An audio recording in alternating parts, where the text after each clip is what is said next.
Thank you for joining me. Today I would like to talk to you about what all of the other YouTubers are talking about, not PewDiePie specifically, but all of the financial YouTubers, which is Tapestry.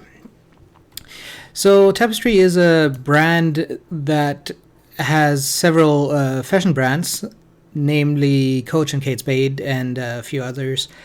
So they make designer handbags and stuff like that, obviously branching out into fashion and accessories and everything. So price today of $21.04, up 30.33%, 0.33%, I don't know.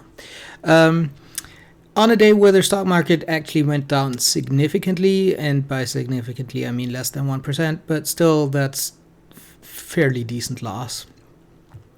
So we have a PE of under 10, and we have a dividend yield of 6.44%, which is obviously pretty decent, and a payout ratio of 61%. So again, a stock that has a very high dividend yield and a fairly low, wouldn't call it really low, but fairly low payout ratio, which we're seeing a lot lately, and I don't know why exactly, because obviously these stats alone look pretty good.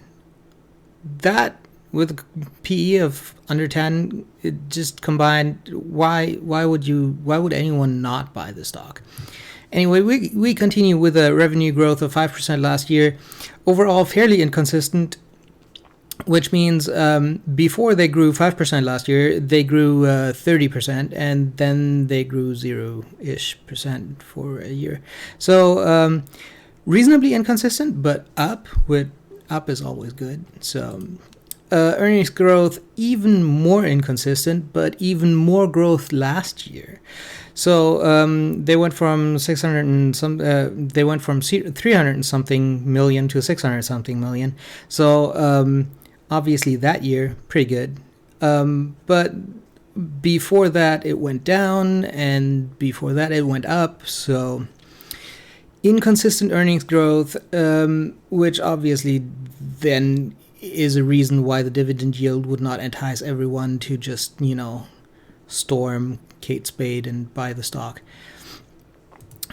Total assets $7 billion, total liabilities $3 billion, assets rounded up slightly, liabilities rounded down slightly, net tangible assets of $3.5 billion, which is obviously amazing. So we have a assets to liabilities ratio of about 2, which is definitely something that you should be looking at. So my usual recap: if you're a growth investor, not the stock for you. If you're a value investor, the PE of under 10 really makes it worth it. Obviously, you need to look at the long-term outlook and have a look at how the brands are developing, how consistent the revenue growth is, if there's any giant risk factors that you need to consider. But overall, with a PE of under 10, I definitely think that it's something to look at. And for a dividend investor, as I mentioned before, the dividend yield of almost 6.5% with a payout ratio of 61% is pretty amazing. Obviously, you also need to look at the long-term growth, how the brands are developing, what the risk factors are, and if they're going to be paying out the same dividend next year and the year after and the year after that. You do not want to buy a stock that then, has a year of good growth and then it just nosedives because the revenue goes down in a quarter and they decide to cut the dividend, and suddenly the stock loses half their value.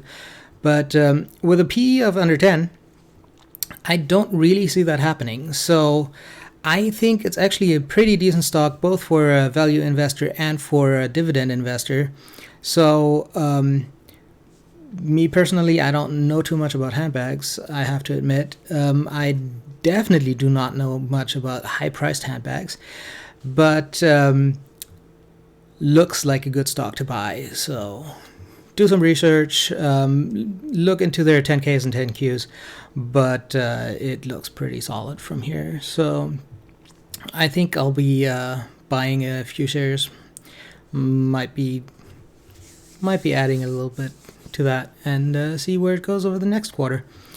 Anyway, that's it for me for today, and if you haven't already, make sure to subscribe. I'm coming out with more videos every day before market open. I hope you have a successful day.